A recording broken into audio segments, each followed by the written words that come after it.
Thanks for joining us again. Matty's back. So Gibbo, a couple of episodes ago, Matty, your return. You don't look overly enthused about what we're putting through. I have as much enjoyment on my face as Chuck Norris does at any point in his life. You know what? His performance in those ads for that fucking exercise machine. I believe he's working hard. I do not believe he he's wanted a me police to buy officer. that fucking gym. That gym set. Yeah. When he's got fucking 40% shares, he's fucking, of course he's flogging it. He's acting his bloody heart out. All right, tonight, Chuck Norris, Hellbound. We talked about this a while ago, Jared, I believe. And we felt that, Chuck Norris versus the devil. We had to look at it. You had to look at it. So we had. we did. We went ahead with that. Can Can I just say that we kind of cooled on it until you started sending around a picture of Chuck Norris kicking a bloke in the balls. And we said, oh, well, that clinches it. We got to watch it now. Correct. All right, but before we get to that, and I'm sure everyone's fucking bursting to get to it. But let's have a bit of a whip round. Matty, we haven't seen you for a while. Just give us a few recent faves and negatives. Yeah, I've been sticking to the sport a lot, but I watched What We Do in the Shadows. I watched the movie of that. Oh, yeah? That was entertaining. I'm very happy with that one. But nothing significant. No, nothing really. Nothing that pops of out. note. Matty's a man of the world, Adam. We were too busy the other night getting out to gigs and stuff. Like we just, oh, right, yeah. When you roll in Matty's circles, you got better things to do. We sat and enjoyed 2.5 hours of Colin Hay. Oh, how was Colin? He was good. Yeah, sensational. He was very good. Yeah, stand-up comedy act and some tunes to top it off as well. Was he the stand-up comedy? No, he's just a funny bloke who, he'll play a song and then he'll tell you a story for 5 minutes. Okay, well, that's good. Yeah. What did you watch? Because you are never short of some bullshit. I've kicked off watching The X-Files on Disney Plus from the start. Hey. Jeez. About 8 episodes deep. Like, The X-Files was at a time where I'd watch a few episodes here and there, but I never tuned in every week. So I thought I really got to go back and check it out because I always enjoyed it, and it's definitely something that's in the wheelhouse that I should be checking out. So I went right back to the start. So yeah, so far so good. Pretty much. That's a good show. Yeah. I think it's got the whole Monster of the Week vibe, but then they dip into, so far what I'm seeing is they dip into some recurring stuff. Yeah. But Duchovny and Gillian Anderson are both really, really good. And the whole dynamic of he's all in and she needs to be convinced. Yeah. I mean, I'm not tiring of it yet. I'm seeing, like, I'm wondering how many seasons that will work for, but I know they're going to throw some. How long did it go for? Well, I think it was 8 seasons before. Was it the 8th season or the 9th season where Robert Patrick came in? Yeah. They left. They had the movie in the middle of they had season 2 movies, 5 and 6. Well, they had the movie in the middle of 5 and 6. Then they had another movie. Then they had the movie after it had been finished for a few years. Yeah. And then they did another season, a year or two ago? Another 2 seasons. So they're all on Disney Plus, so I'm working my way through the lot. So yeah, pretty happy with that so far. Yeah. Although the scariest thing I've seen so far was when Doug Hutchison appeared, and I was like, oh fuck. I thought more about his recent exploits rather than lock up your 15-year-old daughter. Yeah, exactly. I mean, again, it's a shame because the guy's a fantastic actor, but you just can't watch it now without going, ugh. So that was on there. I got my 4K editions of the next crop of Halloween movies, so I've now got all the way up to Resurrection on the new Shout Factory 4K editions. So I started the watch through. Okay. I think I might have started it last time we were there, but I went through. You did. You started the original. Yeah. The original. So I've watched Halloween 2. Enjoyed it again this time around. I still think. I know a lot of people think that's the closest to the original, but I still think there's a fair margin between those two. I do love Halloween 2, but it's not quite in the same ballpark. Halloween 3, I mean, shit, I can't say enough about Tommy Atkins. And, only the world's most fucking virile doctor. Yeah. And also the worst. I mean, every woman he comes in contact with, he seems to have had some sort of sexual relationship with. He's hanging that 6-pack on top of the fucking... Yeah, I've got other things to do. I'm going to get out of town. I'm really busy. I've got a 6-pack, though, so... I love that one. That's always a good time. Halloween 4, I loved it. watching it this time around. I mean, I've always had a soft spot for Halloween 4, but I think this time around it just kind of solidified that I just love that one. I really love it. I think it's got one of the better atmospheres. I think, it copies some of the original stuff, but it does it really well. So, I really like that one. Halloween 5, I think that's right at the bottom. Right at the bottom. Couple of good things, but of course we've talked about, I can never get over Michael fucking shambling around under a tree in the background of that fucking scene. I just can't get past that. Halloween 6. Adam, you continue to let it rise. Adam, I watched Halloween 6 3 times this week. 3 times? Holy shit!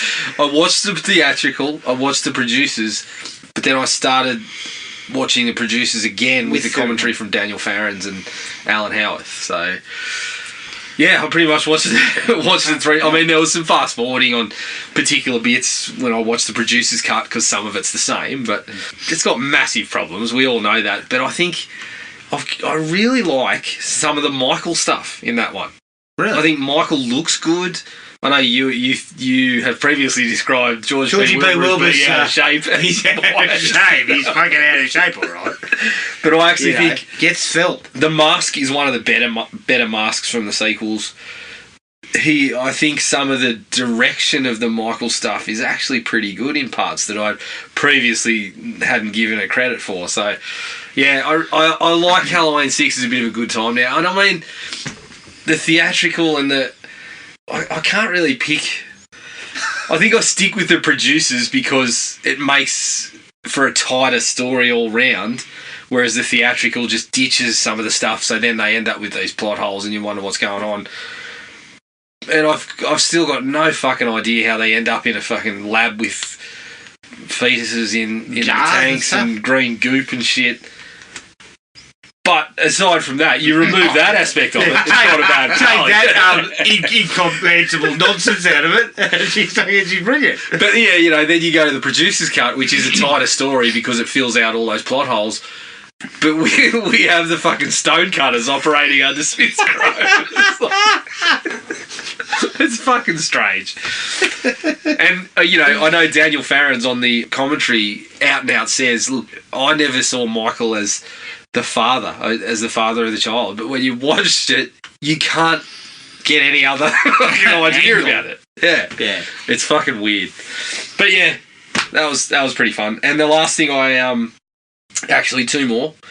The doco series, Dark Side of Comedy, which I think is made by the same people that made the Dark Side of Wrestling. Yeah. Really cool. I think I'm up to episode 9 now. Very much enjoying it. It kind of goes up and down. There's a few episodes where they're covering ground that we know, and a couple of episodes where it feels like the old VH1 behind the music kind of scenarios. But there's a couple of crackers in there. I really like some of the stories that they went over. And the last Did you get to Screech? I did. Fucking Screech. What was Screech doing? I mean, he was making fake sex tapes. Yeah, fake sex tapes. And his stand-up comedy did not go down well. It wasn't funny. No, it was not funny. Boxing career. But again, he might have been on a celebrity boxing. Again, it did highlight the issues with people who become famous when they're young. Yeah. And how, he fucking had he wasn't equipped to handle any of the money that he had or anything like that. And I actually thought the bloke from Charles in Charge, who played Buddy, who's on there as an older... He some of the stuff he says is fucking spot on. Yeah. He's just like, as you say, you got all this money, you're not equipped. I mean, adults aren't even equipped. Yeah, exactly. With this. And then, he brought up the fact that what was happening on the show pretty much happened to him, that the other kids were a little bit older, so he kind of got isolated and he didn't have any friends on the set and shit. So, it was pretty sad. That one was actually a lot sadder than I thought it was going to be. And the whole stabbing incident. Yeah. It seemed like it was very much not his fault. No. And then he had a group of assholes. Yeah, he had a knife on him. Probably should have just left. He probably should have just left. But he had a group of assholes that fucking provoked him for hours, seemingly. And then it fucking turns into a fight. And something happens, and then the other bloke fucking cries foul and sues him. Yeah. It's just like, righto. That sounds about right. So, I'm actually really enjoying that series. Okay. And the last one is I did check out Black Panther, Wakanda Forever. Oh, yeah. How was that? Really cool, really cool. it's suffering what a lot of the Marvel movies at the moment are suffering from, which is there is not a world in which this movie needs to be 2 hours and 40 minutes. But we're setting up TV shows and shit, so we have to stuff an extra character in and things like that. The Chadwick Boseman stuff is handled brilliantly. It's the best part of the movie. They touch on that a couple of times. Namor is really good. The guy that acts, he's got some really cool dialogue. His performance is excellent. Some silly stuff that comes around in that, but overall really cool. Letitia Wright is excellent. Credit where credit's due. She's such a good actor that she's playing somebody who relies so heavily on science that she makes me forget about all her science-denying bullshit in real life. Just for a little bit there. Yeah. Just for 2 hours, 40 minutes. Yeah. I mean, Disney has done a fantastic job just waiting for that to kind of slip away before we throw her. Because I was looking at it and I'm like, she's the obvious choice to be the Black Panther in the next one. And then I was kind of looking at where it's all going to go, and I'm thinking, is this where they're going to go? And then I thought, they couldn't really because of all her bullshit and all this sort of stuff. And then we kind of, I'm not going to give it all away where we end up, but Disney's done well at just kind of at allowing that to slip away so they can then just kind of put their plans in place on screen and allow her to be seen as a really good actor, which she is. Until she puts something anti-Semitic on her Until someone lets her go to her phone and open Twitter. Yeah. And then the problem is they got her off Twitter. She hasn't been doing that shit on Twitter for a long time, but apparently on the set she was all on about it. Yeah. And they kind of just say, no, that didn't happen, and just kind of. But I reckon shut the fuck up about that stuff. I reckon she is a prime candidate to kind of go again with something like that. Mm-hmm. I don't want to hear it. Fuck off. But it seems like Disney have basically just. I mean, Disney's just done it with.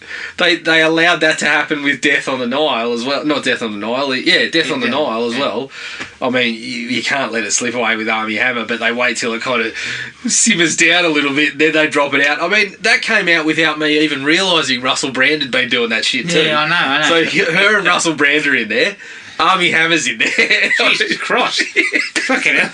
As we've said before, poor old Kenneth Branagh, every week he's just going, oh, for fuck's sake, when are we going to get this movie out? He'd be putting the cast together and going, shut the fuck up. Get off Twitter, you pack of arseholes. Let me release a fucking film. But see, the Armie Hammer stuff, because it's so kind of hideous... Yeah, that's never going to go away. Yeah, so you can't do anything about that. And anybody who's no one's releasing anything with him in it. No, like he's not going to get work. He's fucked, mate. Like selling timeshares, mate. Is he? Is he currently? Did they say that he was spruiking timeshares in the Cayman Islands? Something like that. They did mention something at the end of that doco, didn't they? Yeah. About him, but they always say Hollywood forgives these people. Man, not in this case. No, I don't think so. If he was forgiven, I'd be fucking ropeable. Yeah. You know, you'd be going backwards because what he did was fucking horrendous.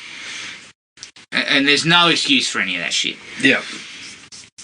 Anything else? That's it. All right. I had a very minor amount. I watched Enola Holmes finally. Mm-hmm. Yeah, I didn't mind that. It was all right. So you watched the first one? Yeah. Did you? You haven't watched the second one? No, I haven't watched the second one yet. Yeah. Yeah, the first one was pretty good. Yeah, it's good, entertaining stuff. Good actors. Yeah, good actors, and it's got a few little problems here and there, but other than that, it was quite good. Yep. And then basically, I watched a couple of docos. I watched one about crack on Netflix about the crack epidemic. Yeah, not good. Crack was not a good time. No. In the 1980s. Well, there was a little bit about that on the Richard Pryor episode of Dark Side of Comedy, or a lot about that. Yeah. They mention him too, because that's kind of how crack itself came to the fore, because Pryor fucking was freebasing cocaine and caught on fire. I think what's his name, Jimmy Walker, that used to do the Day and Old Mate or whatever. Yeah. He's on there and he's like, Richard was keeping small countries in business. Basically, he was saying the amount that he used to do was just unbelievable. And the last one was it was a 3-episode true crime doco called Killer Sally. It's about this fucking female bodybuilder, and she married another bodybuilder, and then she killed him. Yeah, and it kind of examines the Does relationship. a good job of showing. Yeah, yeah. You don't know who the. And it's really interesting because she's a bodybuilder, you're then saying, well, she was fucking aggressive and shit. Yeah. Like, who was the problem child here, him or her? I don't know which way I sort of fell, but her being interviewed and the way she fires up a couple of times, Yeah. I thought, I don't think old mate was fully fucking hinged up. Like, I'm not doubting that he may have been problematic too. I mean, they were fucking both on the juice. They would have both been arrogant. Yep. So I can see how both of them would have been doing the wrong thing at certain that's times. bodybuilding, fuck yeah. I mean, Arnie. And you only watch Pumping Iron to see that Arnie's an arrogant prick. The best part of that, though, was her talking about how because she was making those movies, the fake wrestling movies, where she'd wrestle people. And she said that community bailed her out. Yeah, they paid $100,000 to get her out of prison. And she goes, that's why I don't shit on them. Yeah. Because a lot of people shit on this part of the industry and say that, these guys are all weirdos and that. Yeah. But they fucking bailed me out with They're the ones that $100K. stood. Yeah, they're the only ones that stood by them. Some of those videos, though. Oh, fucking stitches. They're shooting guns. They're shooting guns. Fucking manhandling these little blokes. All fucking twisted up. Oh, I was just there going, are you guys getting off on this? I have never been so fucking unaroused in my life. You're there going, what the fuck? Yeah. I really enjoyed that. How do you put that on an employment form? Second gig, your side hustle. What's your side hustle? Well, I twist little men into pretzels occasionally on video. Yeah, I've got a couple of tapes here. If you look, That was lucrative for her. It was lucrative. She was making more than the husband at that point. He was like a world championship body. Yeah, he was actually in the pro ranks. Top 15 in the world, and she was bringing in more coin than him. Yeah. By wrestling little men and it's kind of cool that they examine the bodybuilding thing as a control thing. You've got to control every aspect of your life, and you need people to support you in that, or they're gone. And you can see how she would have been part of that as well. Like she was. See, the problem that they would have had too was the way I looked at that dynamic of that relationship is they're both bodybuilders. Yet, as she was saying, he was getting all the roids. Yeah. Like he was the pro. So what? And there was really no women's scene, strong enough women's scene, pro scene. And just like any women's sport, it doesn't make anywhere near the money that the men's stuff does. So what ends up happening is she couldn't really get into that. Yeah. So all the money's being used on roids for him. Yeah. And she's forced to fuck. So you can fucking. They're talking about that. Having a giggle. They're talking about how disgraceful. I have to watch it now. You have to. Every time you're talking about it, you're breaking into a smile and a laugh, and I'm like, talk about how disgraceful the first women's bodybuilding competition was, because like nobody had the physique or whatever. Yeah, none of the muscle. They were so it was just sort of. And just people had it on, but people had no interest in it. But it was just a really interesting dynamic because she would have also been trying to tell him what to do as well. You need to cut this, to eat. She talked about his schedule, and everything was fucking scheduled out. This tournament's coming up, you're doing this, you're getting on the diuretics at this point, so so she would have been engaging with him about that. Yeah. I could see that kind of creating friction because then he's saying, well, fuck off, like I'm trying to prepare.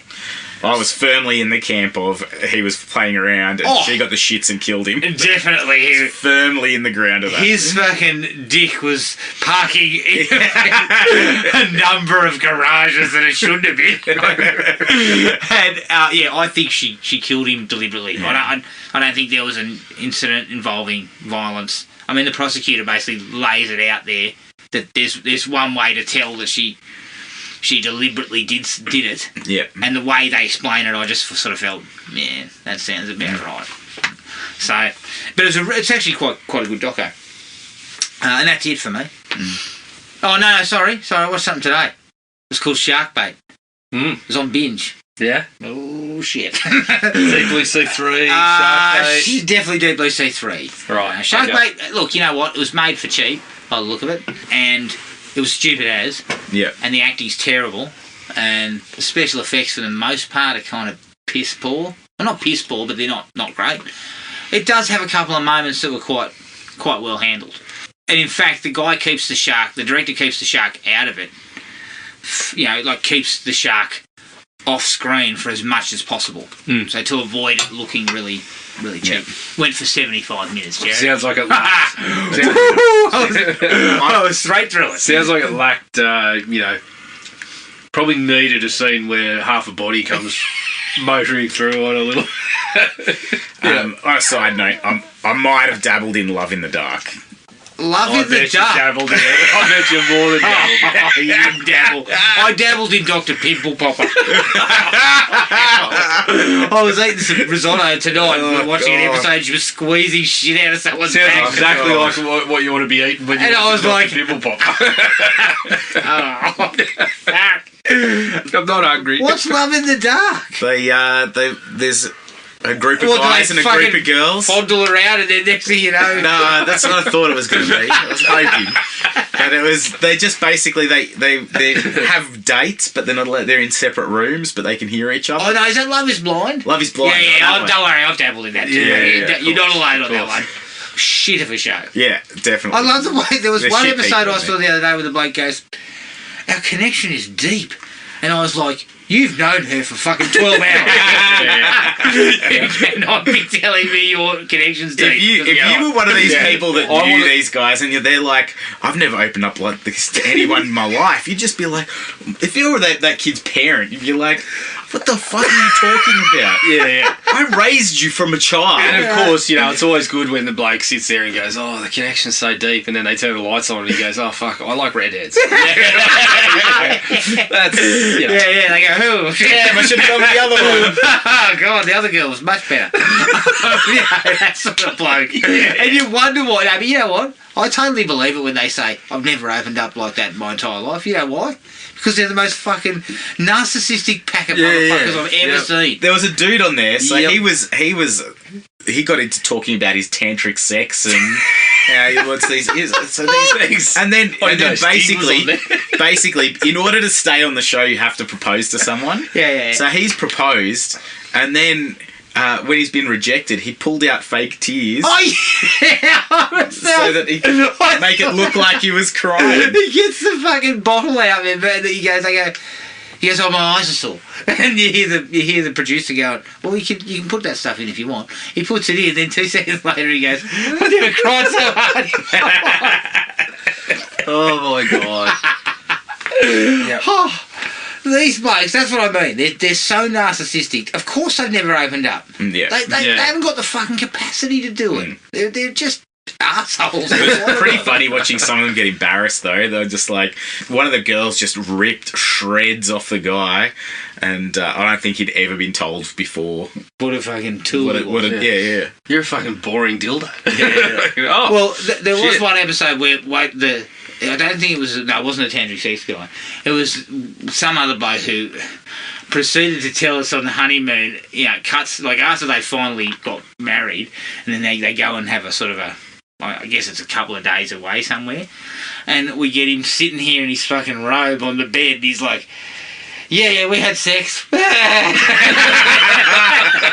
then he's like, she said it was excellent. And I'm just like, you sound like you've never fucking had a root in your life. Like you're so desperate to let us know.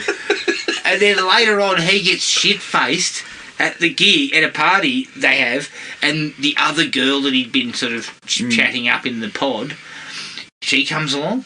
And he proceeds to get pissed and then tell his missus that he married. Oh, she was a fucking smoke show. I was just being honest.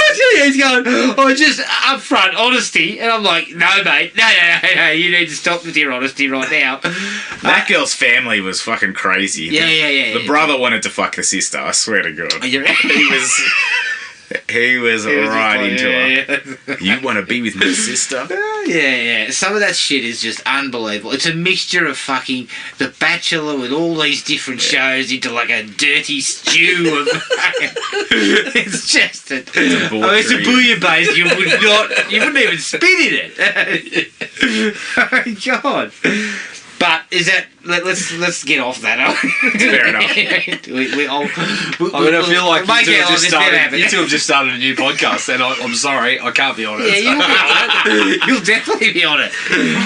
You'll be we'll get Gibbo in. Yeah. I'm sure he's Gibbo in on that stuff. All right, okay. Let's take a break. Here's the trailer for 1994's Hellbound.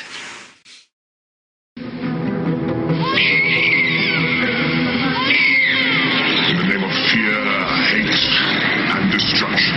I prepare to anoint my spirit with this royal blood, forged in the fires of hell. So Reinhardt, you seek to deny my destiny. Banished from the sight of man.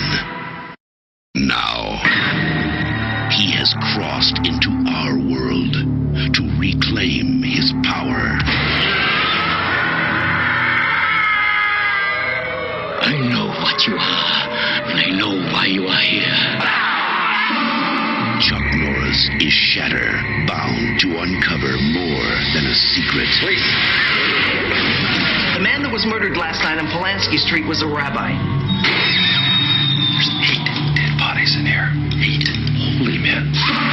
Bound to bring back more than a killer. According to the myth, the scepter was broken into 9 sections. What kind of man kills like this?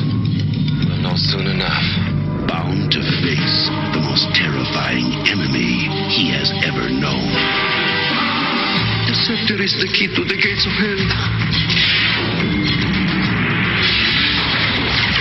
Who was it that ripped the heart right out of his chest? Have you any idea who I am? Let me introduce myself.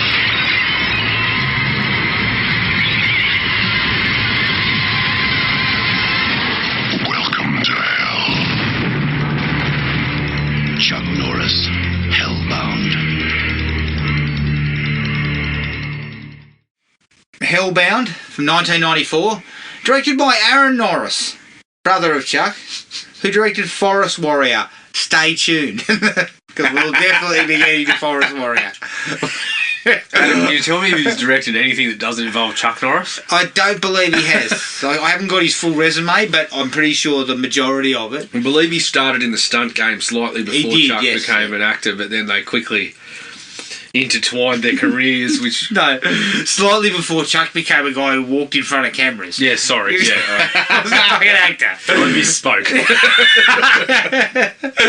Produced by Dean Raphael Ferrandi, who produced Sidekicks, another Chuck Norris film, and Anthony Redio, who produced Free Jack. The story's by Ian Rubin, Anthony Redio, and Brent V. Friedman, who wrote Mortal Kombat Annihilation. And the screenplay Classic. is by Brent Friedman and Galen Thompson, going under the alias Donald G. Thompson. Fuck, mate. If you're going to use an alias, go right off the beaten path, mate. Don't go straight down the Thompson route. I mean, you've left a few crumbs on that trail. Yeah. I found you. He wrote Sidekicks as well. So this is a real Chuck Norris affair. You know, so everyone he needed to use an alias on this one, so the people on Sidekicks didn't know that he was affiliated, because that was such a high-end affair as well. I haven't seen that one, but I believe it's not good either. It stars Chuck Norris as Frank Shatter, Calvin Lewis as Calvin. I think it was Levels as Calvin Jackson, Christopher Neame as Lockley, and Cherie J. Wilson as Leslie. I couldn't find any budget, and there's no box office because it was dumped into the video bins. And this is the last film from the Cannon Group before it went bankrupt. How? As I said, if this is what you're fucking writing your company and saying, well, we're in bankruptcy trouble here, but we've got Hellbound up. We've got one more bullet in the chamber. What do we do? Put it to our head. Because they went bankrupt immediately after this. I think pretty much tells you what was going on. This must have been a passion project. Like, we've run out of money, we've got one more to do. Yeah, Chuck Norris versus the devil. I love the fact that it is actually fully filmed in Israel. Yeah. Is it even the shit that's meant to be in America? Was that all in Israel? I'm pretty sure it was all in Israel. You put a Bulls mug and a Jordan poster up and Hey, that's Chicago. Chicago for you. All right, Matty, what was your take on Hellbound? It had the bones of a good movie. A buddy cop movie, Chuck Norris versus the Devil. It had some good stuff there. It just was... The execution was really, really poor. The script was horrible. The acting was subpar. And the love side plot was incomprehensible. Yeah, that's going to come in for some treatment, that stuff. What did you give it out of 5? I'll give it 1.5. 1.5. Good. Solid. Jared? Yep, 1.5. 1.5. Very fair. Yeah, there's just... I agree with Matty. The idea is not so terrible. I mean, it's outlandish, but I would have been right on board if you gave me something, a few laughs, a bit of action or whatever. For a Chuck Norris film, it's fucking light on the blues. There's not many punch-ups. The humour doesn't work. There's a bunch of these side plots that just kind of are there but don't go anywhere. Lack intrigue. Yep. Yeah. Tough hang, this one. Tough hang. 1.5. I'll join you on 1.5. We should have watched it on 1.5 speed. Yeah, true. I agree that it's alright putting these action stars against bigger supernatural villains, but you can't just kick his head in. Yeah, or you're purposely playing with the conventions. Yeah, you've got to have Chuck Norris no longer being able to use what he would normally use. Yeah, Chuck Norris playing with the conventions was, how about I kick him a few times, but then when I find out what his weakness is, I hit him with it. Yeah, okay, that'll work. That's it. Sounds about right. That was there's definitely no weakness in Chuck Norris at any point in this movie. And I mentioned to you before when we were talking about something like End of Days. That's what End of Days does with Arnie. It immediately within the first 25 minutes of End of Days, you've already learned that Arnie's a fucking drunk and not he's unstable as doing the work that he's doing, but he also gets his ass kicked within the first 20 minutes by someone, a demon within the devil's sort of... Yeah. And you know that he's not going to be able to do what he would normally do. Yep. The problem you got with Chuck is he can't act. Not that Arnie can act greatly either, but Arnie's at least got presence. Arnie is miles ahead. Yeah. He's streaks ahead of Chuck. Chuck has got nothing. His rage is non-existent. I saw nothing. His face did not change. I mean, he smiles occasionally and then delivers a line in exactly the same tone as when he's not smiling. It's like the range is from like 0 to 0.1. Yeah. There's nothing there. It's kind of Chuck going for this I'm the toughest man in the world type of vibe. I mean, Chuck's delivery is exactly the same to a woman he's just described as a 12. The delivery in that scene is identical to the scene where he's just discovered that he's fighting the fucking servant of Satan and he's got powers. Beelzebub. And Chuck's response is Beelzebub. No, my response is, right, I'm getting on a fucking plane and getting out of here. Yeah. But Chuck's response is, I believe at one point he even does say that. Yeah, I think we should leave this to the Israeli police. Yeah, I think so. Yeah. Then he's fucking straight back on the case. Yeah, of course. Can't help himself. All right, let's go for any of the good things. Some likes. I actually think so going with the early sequence, other than looking a little bit like a Monty Python sketch, I initially thought I'd walked in on Jabberwocky. I couldn't say it looks cheap. The start of it actually looked like, reasonable sets. Looks like there's a bit of money. Yeah, I thought the costumes and all that sort of stuff looked perfectly fine. Yeah, and overall, when you extend to the modern day and whatever, the setting is not an issue at all. No. They actually get a bit out of that. Well, the fact that they filmed in Israel and the setting of the film is we have to go to Israel, you're not sitting there going, well, fuck, Vancouver. Vancouver is subbing in for Israel. Yeah. So at the very least, we're on... No, there's no questions about the authenticity of all that. Yep. Yeah. which I think kind of works in its favour. Definitely. Also, Aaron Norris with a slight bit of craftsman work at the start as we see a couple of horses riding across the sun and driving down. Guys on horseback going across the land. Yeah. I thought, hang on. He thought, I'll get my creative shots out early and then I'll just go back to my pedestrian. As soon as he started pointing the camera at his brother, he went, oh, fuck. I'm out of ideas. Yeah. God damn it, Chuck. If only you'd let me express my creativity. Honestly, as a director, I reckon it's like the FBI talking to Homer Simpson.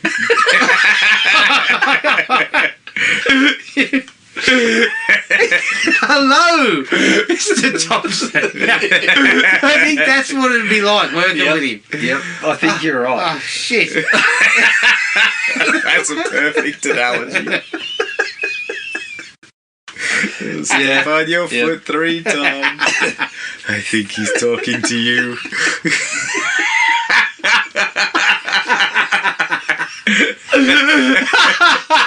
All the outtakes are just that. Yeah. I think he's talking to you. You say to the fucking sidekick bloke. God. All right, okay.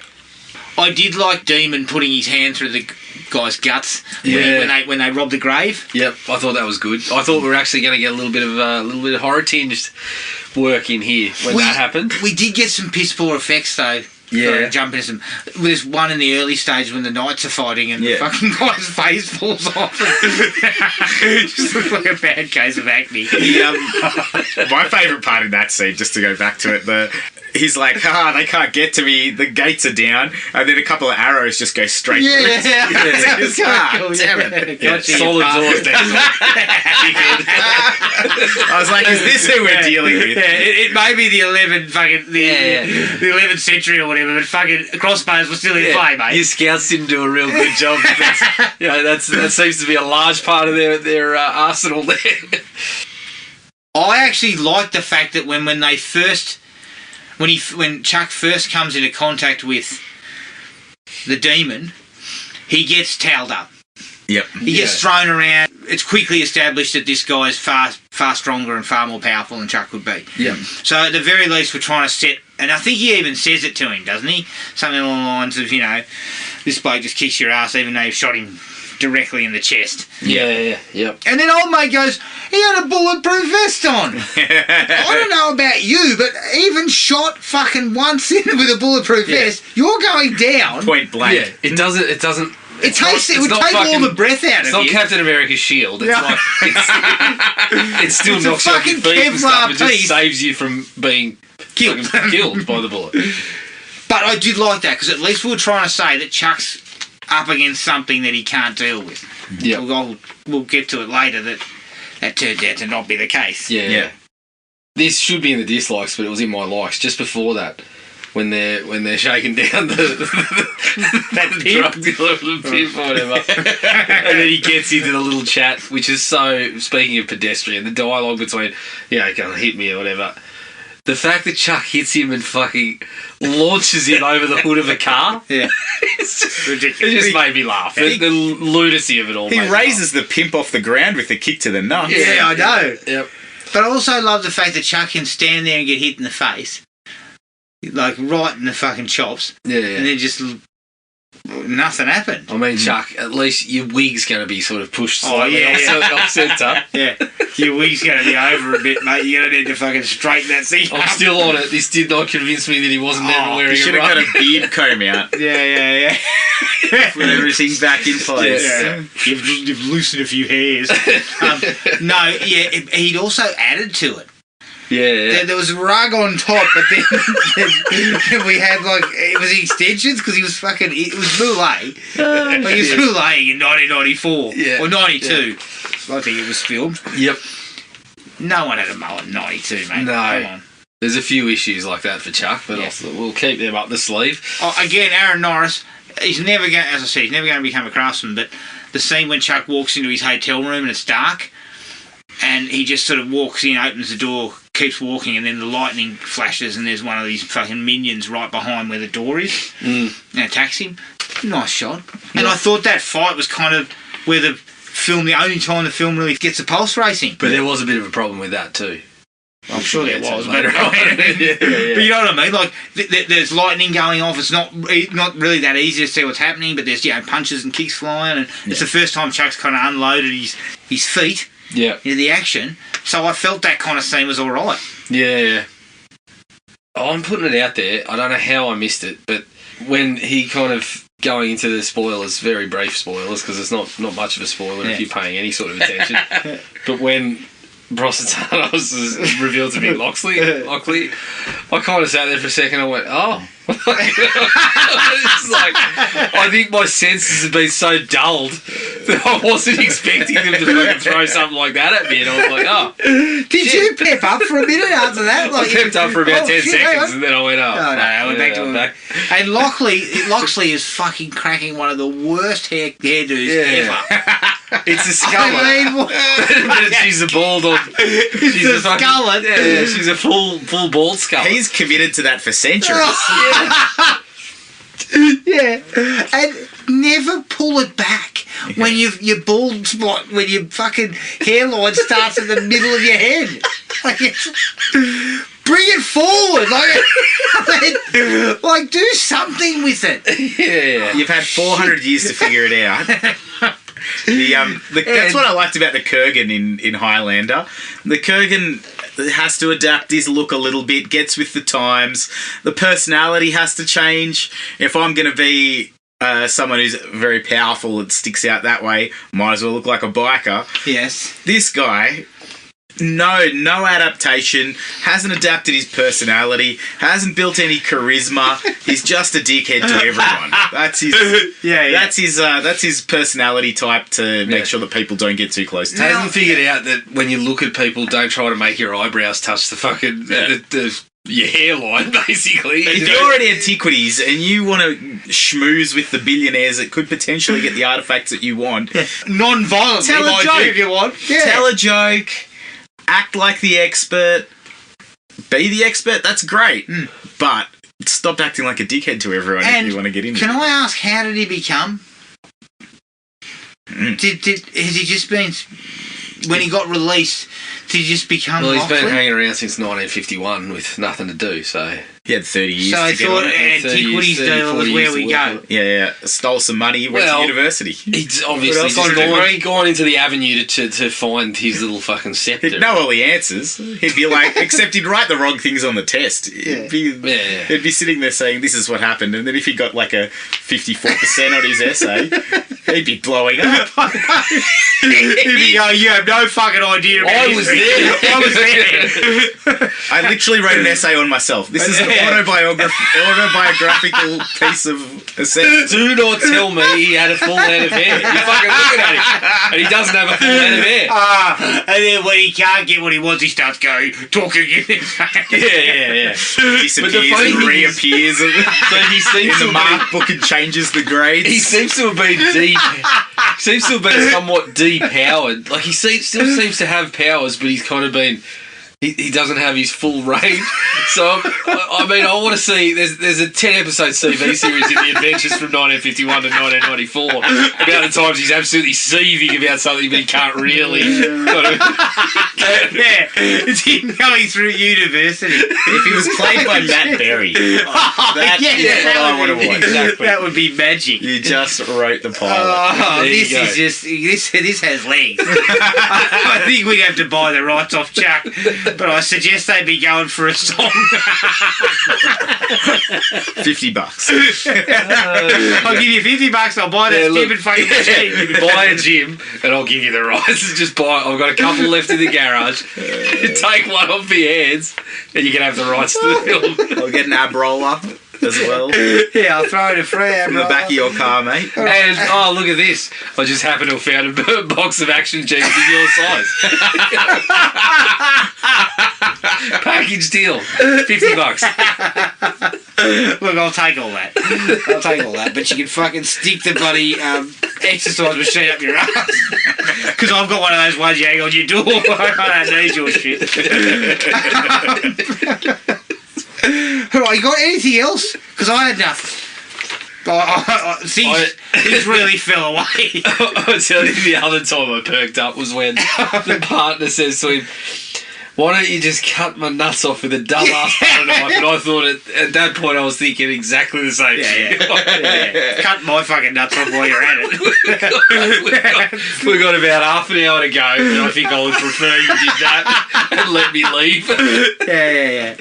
Him being hungry, the partner being hungry every 2 minutes had some legs. Yeah. They did not milk that anywhere near well enough. They should have had things where they went and bought something and then he finally almost got to eat it. Then knocked out of his a head. car chase took off and his hot dog flew out the window. I was like, a demon the reappeared. kind of shit that Frank Drebin would have been doing. I'll tell you why it didn't work, because most of it was left on Chuck's shoulders to kind of run the gag. Run that gag, and we Same with the good cop, bad cop stuff. Yeah. I mean, I said that for a bit. It had a bit of banter, but it didn't work. Work. Are we going to talk about the blind priest? Oh, yeah, no, we're getting there. That's in my Is that a like or a That's dislike? in my dislikes. But if we feel like it's a like, let's talk about it. I mean, I laughed. I laughed a lot.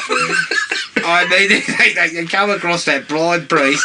And firstly, I didn't realise he was actually blind, so fuck, I was obviously paying plenty of attention to what was going on. They literally say it in the car. The blind audience member didn't happen to notice. I didn't notice. I read it in the Greek subtitles. See, that's where you had us beat. I got it. I must admit, Adam. Like Matty said, he's blind. I said, is he? Yeah. We were watching a copy with Greek subtitles. He said, I just read it. It's the blind. I saw the Greek subtitles and it reminded me of when I was in Greek and I was saying to everyone I'm blind because I got really hammered. You remember the word. I had a positive association, but I did not hear it when they said it. That is funny. But he tells the story about how they're up against the devil, I believe, is how he puts it. Yep. Chuck, essentially, no, his voice doesn't modulate in Chuck one says, fucking bit. When finding out he's a servant of Satan, Chuck says exactly this at him. He goes, who is this servant of Satan or Prositanos or whatever you call it? It's mildly Are you agitated. mildly shocked? Is there any fear, Chuck? Has your heart rate Are you risen ordering a at fucking all? large Big Mac meal? Because I can't tell. There's no... Slight agitation. Yeah, there's a little... That's his range. I saw him sort of tighten briefly. But then the blind bloke tells us to leave. And it escalates. Escalating. 4 leaves. Slowly ascending. And one of them ends up with leave.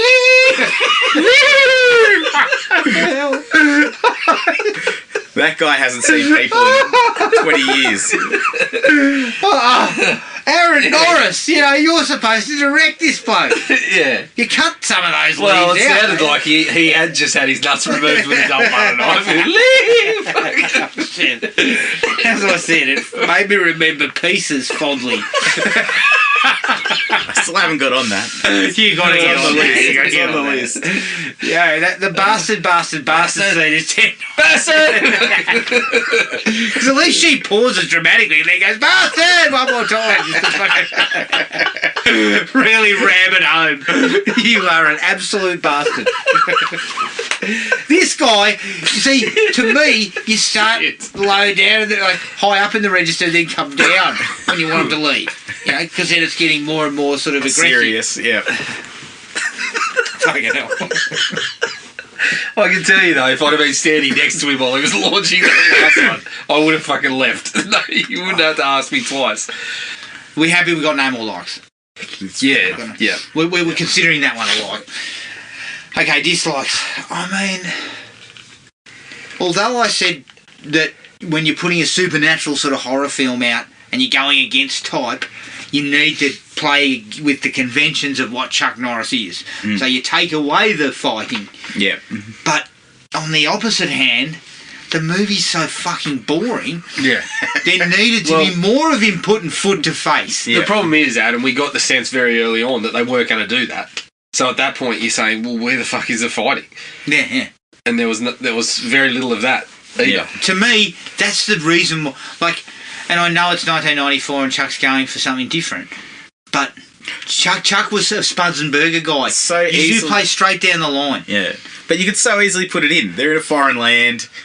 They've got foreign police after them. They've got minions of the devil after them. They've got people in this archaeological dig that don't want them finding things. Like, there's so many opportunities. Pickpockets to toe up there. Yeah. Instead, they're getting clubbed in the face by an some weird antiquities dealer. Yeah. I mean, his partner, and this is where I'm going to get to the acting portion, where I break it down into 3 separate performances that I like to comment on. Chuck Norris does not change expressions at all. Yeah. Part of the reason why you can't go outside of what he would normally do is because he can't act. He hasn't got the ability. Well, he can't. Yeah, I mean, Van Damme can give you something. Even as less an actor as he would be in comparison to, I mean, you know, the heavy hitters of that period, the Willises and the Stallones and that, they could give you performance. That was because they were capable actors.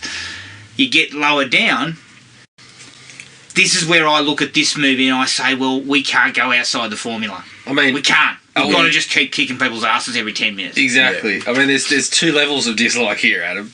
Are we past saying performance when it comes to Chuck? Because the guy is just talking. Yeah. As you said, he's a man who stood in front of cameras for a living and just talked. There's no nuance to any of it. As I said, I've never seen the bloke so animated was when he was standing next to Christy Brinkley saying, when you go like this, when you pull this thing, you get stronger. Feel the burn, Chuck. I feel this. I can feel this is like an 8. Yeah, and my thinking is, no, it's not. No, using the word performance is wrong. Like it is, it's wrong. You can't use it because he's just like dead. Everything's deadpan. Yeah. I don't know what he's trying to pull. He's yanking on some sort of body gym. That's about it. I don't think he's pulling yanking on else. a body gym. I don't know what he's trying to do with his performance. I think it's always this tough guy bullshit. Well, he thinks that this, like every time you see him, it's either deadly serious or, I mean, this was light-hearted, Chuck, and it looked exactly the same as deadly serious when he's talking to his partner and going, we're not getting something, I've got the per diem and all this sort of shit, and it's trying to be funny and trying to be... Yeah. And Chuck's just got no delivery. He doesn't deliver anything that gives you any... You could guarantee that when Die Hard came out in 1988, Chuck's people said, we need to get on this, we'll come up with our own. Yeah, and then they said, you know he cries in that movie. We better steer clear of this sort of we can't go there with Chuck. Yeah. You know what I mean? Like he has no way to give you anything, so you can't go outside of what is best for him. And the problem with this film is I would have rather he just kicked the shit out of everybody for 9 minutes. Like every Why 10 couldn't he have gone to hell and fought the devil? Yeah, exactly. I would have been okay with that. Yeah. Yep. But the fact that it's an hour before he kicks anyone's ass. Yeah. But then, like, and here's doing? the problem. That's the one that you mentioned, where it's in the dark. And the fucking Go-Go Boys would have known that this is formula you want. The one that we have at that hour, it starts in the dark. Yeah. So we miss some of it. Yeah, true. We don't see Chuck kicking and punching. We just kind of get silhouettes of it, or like, and then finally we get it. But then it's fucking, it's chopped in with a little bit of that comedic music again while his partner's on the on the phone, kind of talking off the boss. Who, am I not mistaken? But then she comes around to thinking, oh, is he interested in me by the end of that conversation? That cruel joke. Yeah, and then. Yeah, I don't know. It was just it was a shambles. What would make you think, as a woman, that Chuck Norris was into you?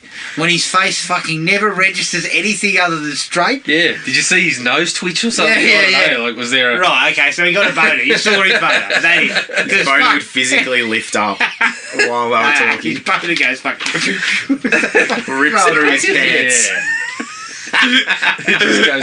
Pops out like an alien. Hello. Like an alien out of the chest. No, it doesn't. It can't rip through his jeans because they're actually jeans. That's right. They're flexible. There's a bit of flex. It headbutts the jeans. It headbutts the action jeans. Oh, God. Oh, man. Oh. But you know what I mean? Like, they have several instances where Chuck's kind of like meant to be a ladies' man. Yeah. And like immediately she's looking at him. Oh, it's about the third sentence where there's a bit of a swoon. The guy's dressed like something out of Miami Vice in 1994, supposedly 1994. He's dressed up. Really 1992. He's in jeans and a suit jacket in the fucking heat of Israel. Good one, mate. Yeah. Although there's a fucking piss funny moment where the guy goes, the police chief goes, dress appropriately. Or the guy tells him dress appropriately when they go to see the police chief. Yeah. He fucking goes back to his apartment, puts on some jeans, a white shirt, some Timberlands, and a fucking suit jacket. And I'm just like, Chuck, He was mucking around with those. appropriate, mate. He was mucking around with his sunglasses every 2 minutes as well. That was his cool the other prop. part of that, Matty was laughing because he described coming across this as part of a routine investigation, and we kind of started giggling and sort of said, you know, mate, a body fell on your car. A guy had his heart ripped out. You went to confront a bloke and had a fucking human heart hurled at you by a man who walked off 2 bullets. Like, what part of that was a routine investigation? Yeah, exactly. I mean, you don't have to tell her the details, but you say, oh, it's part of an interesting investigation. It's like, fuck what went on last night. I cannot get my head around it. Yeah, I can't tell you, but Jesus Christ. It must be a really rough neighbourhood. I mean, I've been drinking for fucking 4 days straight trying to forget this.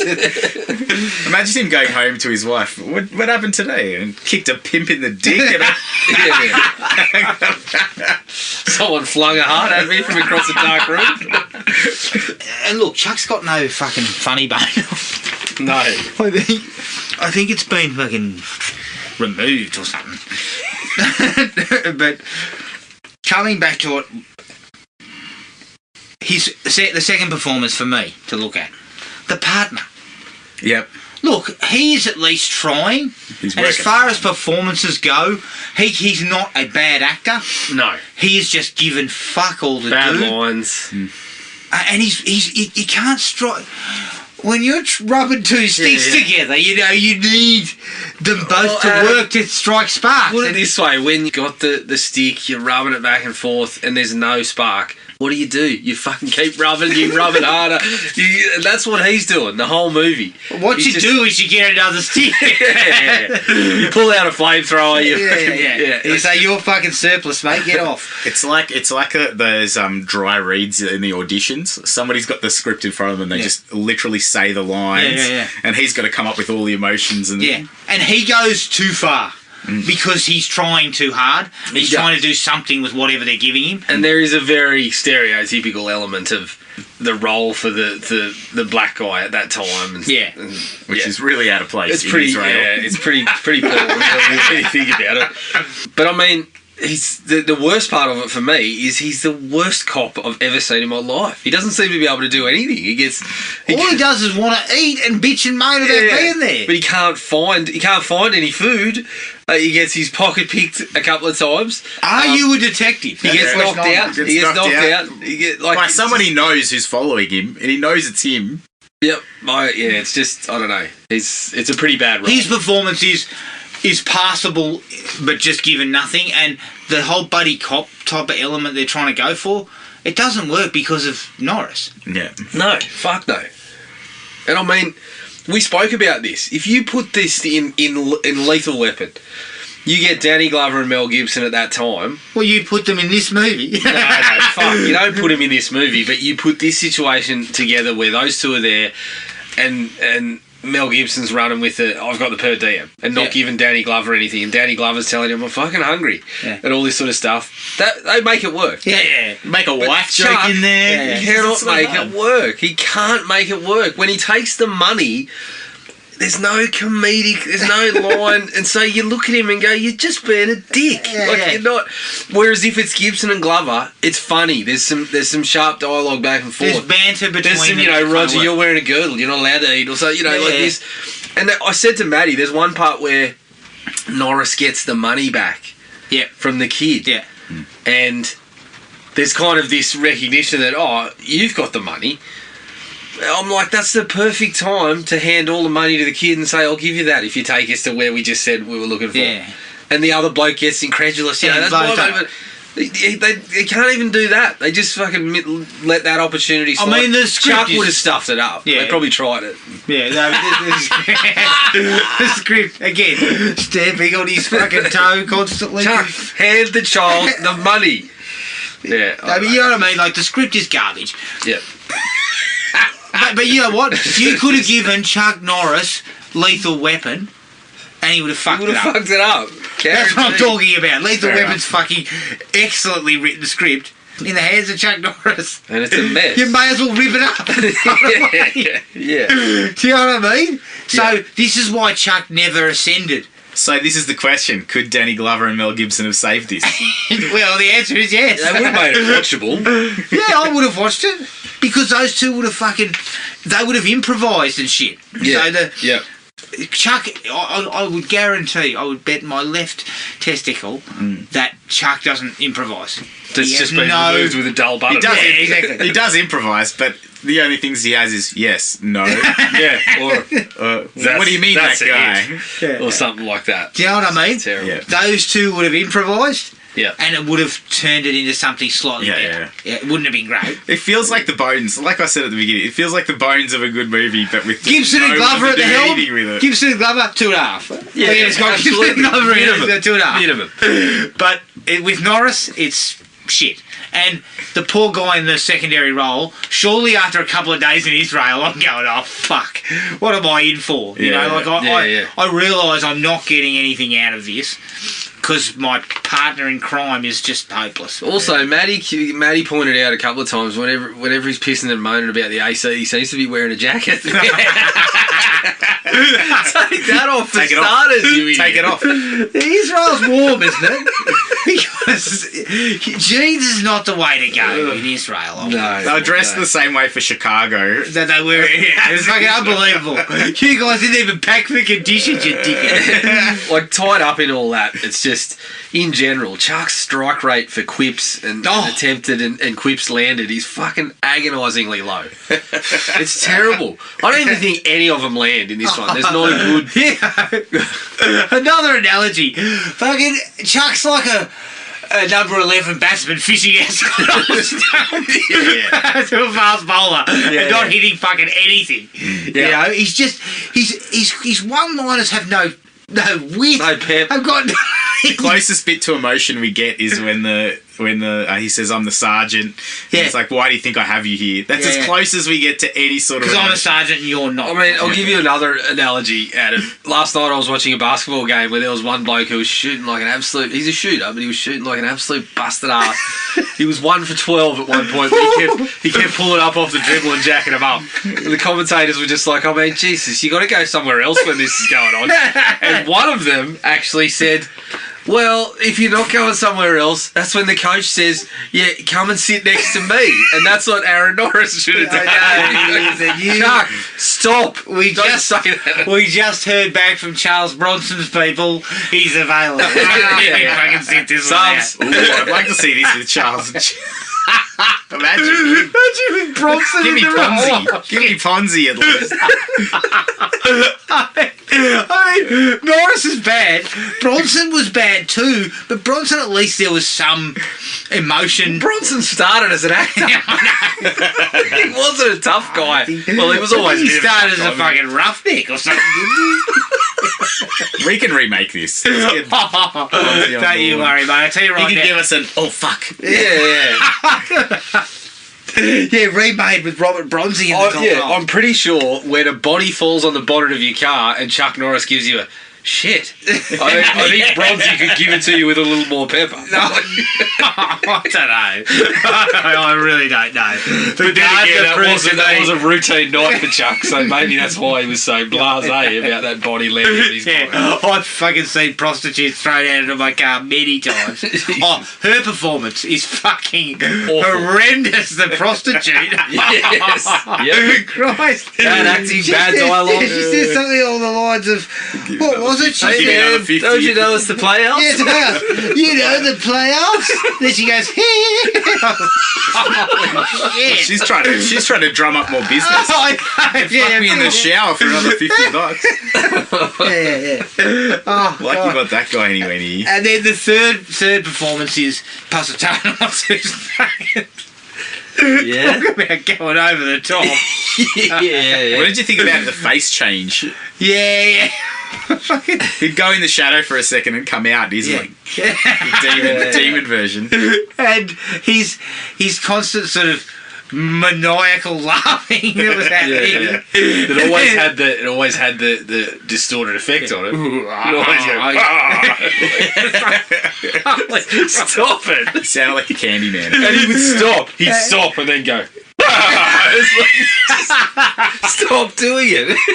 I mean, you described it as cartoonish.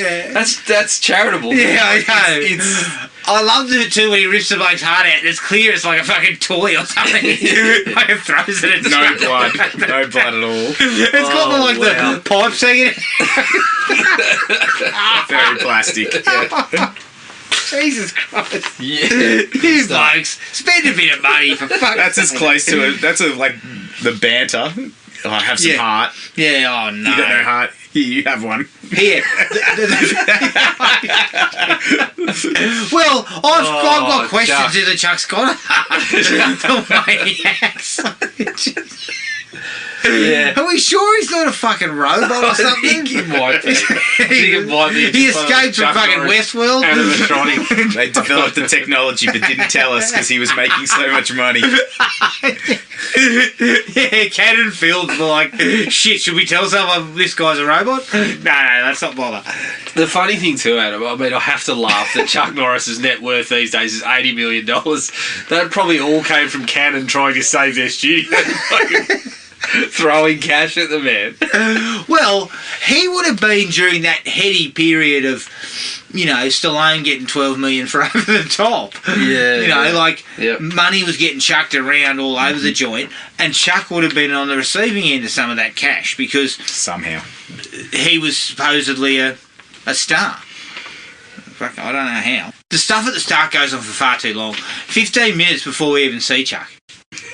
Yeah. I mean, you cannot have a 90-minute Chuck film and you're not going to give me Chuck from minute one. No. Like, opening minute, you're whipping the shit out of 5 blokes. Yeah, I'll accept 3 to 5. Tops. You need to wrap that shit up. I'll let you set the scene with the devil for 3 to 5 minutes.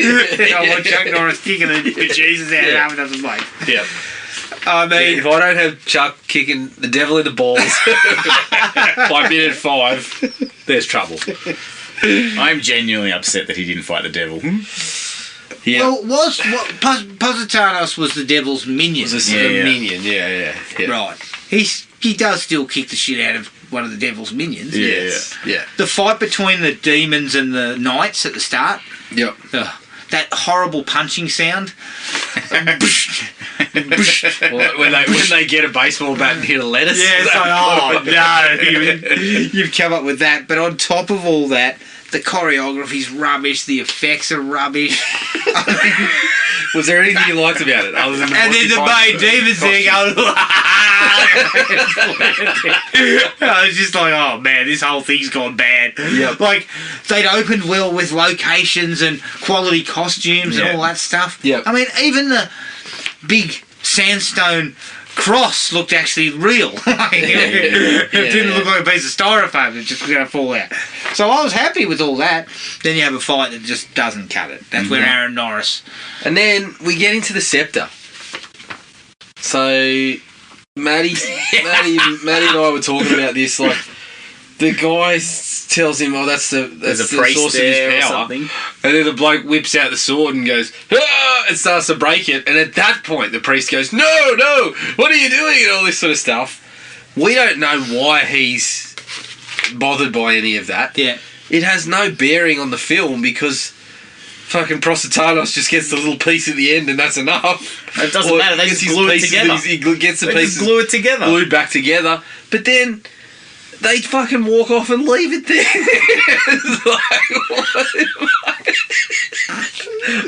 Yeah, I think we get that. We get the point later on that there's someone's kind of overseeing this, and they've left a fake, and they're taking the real one. The real one is with the screaming blind monk. What? For some reason, he needs to go and touch it. You seem to be fucking filling in the gap. I didn't get any of this. I was still baffled by where all the pieces had gone.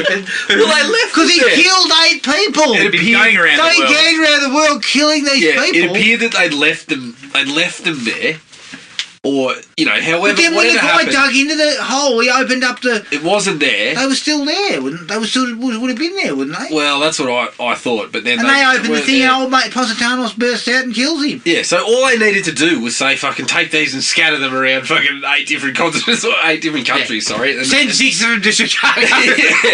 Put them in an ocean. Put them in an ocean somewhere. We get the whole fake out because I'm pretty sure that's what they mention a fake. Yeah, they do mention a fake. Then the blind monk goes pulling the drawer out, and that's when he gets killed. Touches it. Touching the Oh, wall. does it? Does he? That's what I got. Yeah, yeah. Oh, right, okay. But the whole you time, guys was He knows there's far danger. more- He's telling everyone to go away, and then he goes and gets the most valuable thing that he can yeah, find. exactly. And I was just like, me and Matty were both kind of sitting there going, surely they could have done a little better with this fucking scepter.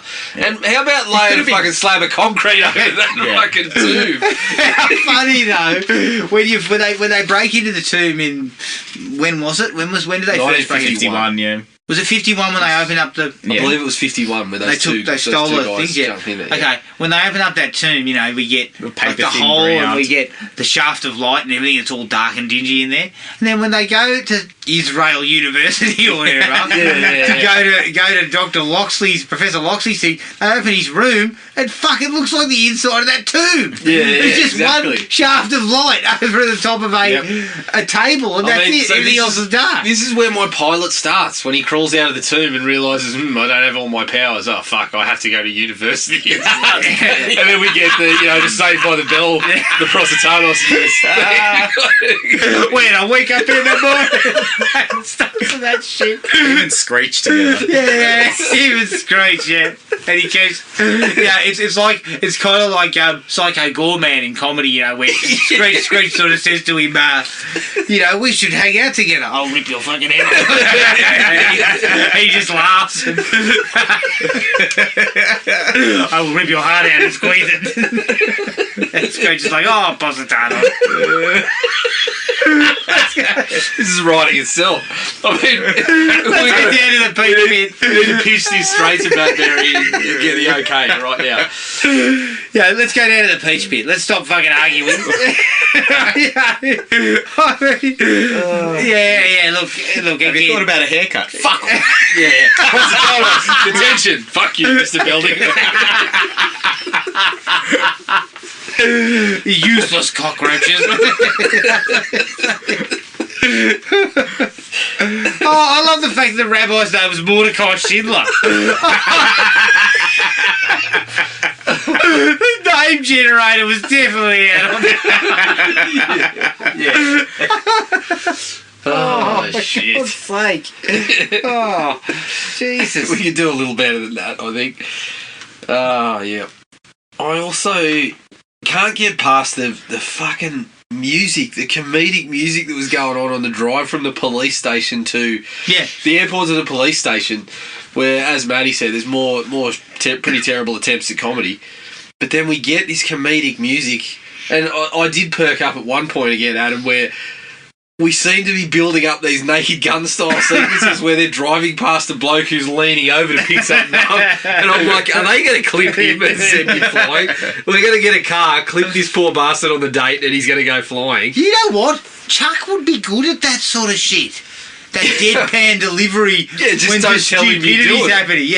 Just tell him it's a serious film, and then chuck the rest of that stuff in later. Stupidity's happening around him, and Chuck just deadpans it up. Be perfect. They also throw in that Lethal Weapon style music, though. So you've got the chanting choir for the horror stuff. Yep. You got bloody Beavis and Butthead or whatever. And then you've got this music where it's kind of like funky, and then they throw in the saxophone. It's like there's one where they're breaking into the police station, which is clearly unmanned. One dude there. But it's in a sleeper hole. They knocked him out. Yeah. That's it. All people's files are up for grabs now. Yeah, that's right. Yeah. But then they throw that in there. Yeah. So they're climbing up, they're scuttling up the side of the building, and it's going. It's like, what the fuck are we doing? I mean, just the sure hands that were piecing together the films. You know that Goldman and Globus were there going, put that in there. It'll make the movie so much better. The police chief, when they're sitting directly across from the police chief, and Chuck goes, I can assume that the rabbi's murder isn't an isolated case. And the chief's going... That folder closes so quick. He's got 8 files piled up. He's like... he closes it like, no, it's got nothing to do with any of this. Yeah. We were talking about that they could have just done that over the phone. Yeah. But they get hauled to Israel and the guy says, I like to be thorough or whatever. We'll start 9 weeks ago when he arrives in the country. Chuck should be sitting there going, I mean, this happened 2 days ago, and the first I know of the guy was when his fucking heart was thrown at me. I know nothing about what you're talking about. Because to me, we didn't need to go to Israel. Like, to me, the movie should have been in Chicago. The Chicago cop who has no idea that this, he's way out of his depth. This shit has come to his town. When your company's going bankrupt. I know. You shoot in Romania or Israel. From Israel. Yeah. I mean, it did have a subspecies kind of feel to it. So what you're saying is it was done for tax write-off purposes? Pretty much. I think it was like, if you're going to go that direction, at least make the reason that they are required to be in Israel a little bit more plausible. Yeah. And then he's the only one that knows it's a demon and he needs to figure out how to solve the case. And don't give me a police chief that then goes, stay away from the case. Don't do any, you're civilians, you're tourists, you're nothing more, blah, I blah. know. And then not have that come back. We don't see that guy again. We don't see the police causing... I mean... That's where you get a punch up from. We do. Right? He steals the information he needs without any. Well, I've got any resistance he at all. He gets into the police station and puts a bloke in a sleeper hole. That's as close as we get to revisiting that whole conversation about. But to me, the best way to handle it. In jail after about 3 hours of being in there. Yeah. Well, they would have mucked something up culturally 5 minutes in. There's only one bloke in there, so they didn't have the manpower to arrest anyone. Maybe trying to put a kid in their car and drive away. Not a good idea. I'm a cop, not from Iliad. The way to do it would have been that they come across Positanos ripping the heart out of that bloke and getting a piece of the scepter back. Yeah. And they arrest him. Yeah. And they have to extradite him back to Israel. Or the girl. Because that's where he's from, but that's taking him right back into the place where he needs to be to find the final piece. And then suddenly he's on the run. Yeah, yeah. And Chuck and that are stuck in Israel. Yeah. Chasing or the him. girl has some information that no one else believes. Oh, the girl. What a fucking waste of time that was. What was the point of her involvement? She was other than the fact that she was a princess. Princess. But there's two or three scenes where she's involved. What? I mean, they go, oh, yeah, that's a picture of her father, the fucking blah, blah, blah. Oh, yeah, are you telling me her father is she's part of some sort of royal family? Last time I checked, she had an American accent. The Americans don't have a royal family. But they keep running with this, and it's just like, well, they get to that point at the end, and I was just like... She might have married him. But it's simply the only option available. Yeah. So even if you're going that route, there are no other options explored. Yeah. So they start talking about royal blood. Well, I was fucking asleep, and I still managed to work out. Yeah, it's probably you didn't notice the fucking yodeling monk had the real part of the scepter. In that entire sequence, I didn't know he had the real scepter or that he was fucking blind. So that tells you how much how closely I was keeping tabs. You're like, his acting's horrible. He can't even look directly at the actor he's talking to. Oh man, I should be ashamed of myself. I mean, no doubt about it. But that whole romantic angle, even though it's barely kind of touched upon, it's irrelevant. There was no need for any of it. Yeah. It feels almost like an additional bantering type of sequence. You know, you got him and the other guy talking about... Yeah.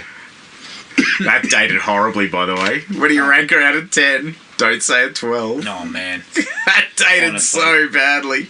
But you also get into as I this said, place she comes where- down. She's dressed like a librarian. I was like, well, I think at 12's probably going. Let's bring it back. Are you talking fucking Dewey Decimal System? I think. Look, where you get to with her anyway, you don't go anywhere near the romantic angle, because her role in the film, as it stands, is exactly the same whether Chuck was leering at her or not. Because they don't go on a date or anything. They don't do any of that. It's just he stays. That's it. That would have been the worst date of all time. Oh no, I think we should have gone there.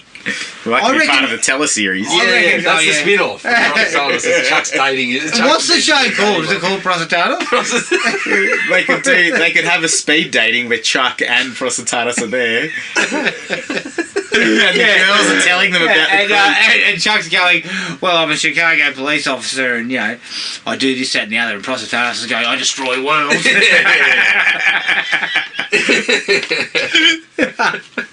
And the ladies are going, scoring him as a yes. I like to see it as like At the end, they go, Chuck, there was no connections for you, mate. yeah, I like to see it as like a modern reimagining of Perfect Strangers. They're both living in a fucking apartment together. Yeah. Chuck is watching to make sure he doesn't get the staff, but they've got to do day-to-day things. And every night he has to come home and fucking put him in a sleeper hole because smashing everything up. After the speed dating where the person says there are zero connections, Chuck fucking kicks them unconscious and Prositatis goes, and we leave. Scene.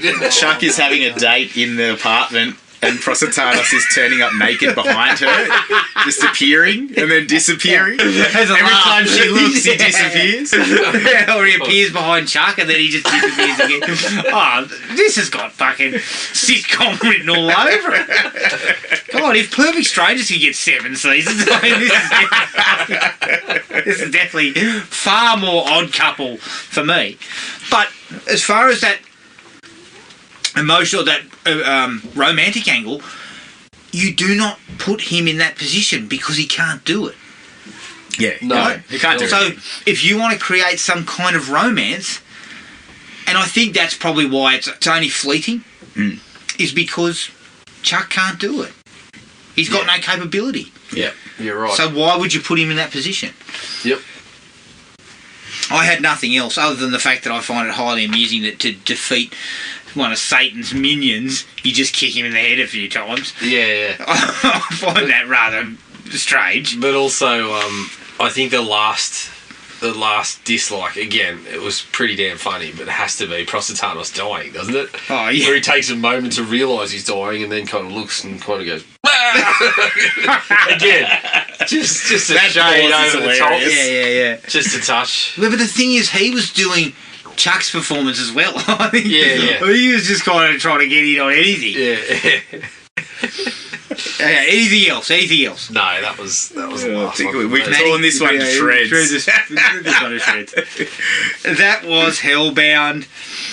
You can find us on Podomatic, iTunes and Spotify. Email us at thrillme@iinet.net.au. We're on Facebook at Thrill Me Podcast Australia, Podomatic at thrillme.podomatic.com, and Instagram at Thrill Me Podcast AU. Keep an eye on the Facebook page for details of the next film. I believe we promised Young Guns about 6 weeks ago. Yeah. Sounds like the perfect time to do it. But until then, take it easy, everyone, and we'll catch you all later. Cheers. Find the podcast at Podomatic or on iTunes. Don't forget to rate and review. Like us on Facebook at Thrill Me Podcast Australia, or contact us at thrillme, all one word, all lowercase, at iinet.net.au.